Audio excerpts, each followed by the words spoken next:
Cela n'arrive pas tous les jours qu'un État juge l'un de ses anciens présidents. Condamné à la peine de mort par la haute cour militaire de la RDC pour haute trahison à la nation congolaise, l'ancien président de la RDC, Joseph Kabila, doit répondre de ses actes pour crimes de guerre et complicité avec les M23 qui causent de tort à des milliers de Congolais vivant à l'est du pays. Une condamnation à mort qui est saluée par plus d'un Congolais, notamment par Alice Nzouzi, une femme politique, ancien cadre du PPRD, qui explique ici pourquoi elle a quitté son maître, Joseph Kabila. J'ai été scandalisé de voir que le président, l'ancien président de la République Kabila, ait pu demander aux Sud-Africains qui étaient ici sur notre territoire pour nous aider, il leur a demandé de quitter, de ne pas aider.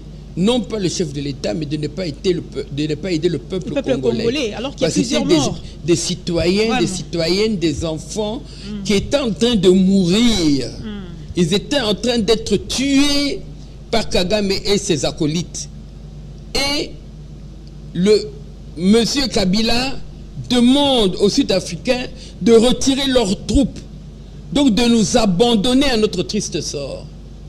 C'était un scandale pour moi. De un. De deux, lorsqu'il s'est exprimé sur une chaîne étrangère disant que les actions de Nanga étaient compréhensibles, c'est-à-dire qu'il soutenait un peu Nanga, qu'il légalisait les actes de Nanga, c'était trop plein. Ça m'a donné des réponses à des questions qui était en moi, mais dont je refusais de croire, de regarder la réalité en face. Donc, ça m'est tombé sur la tête comme ça.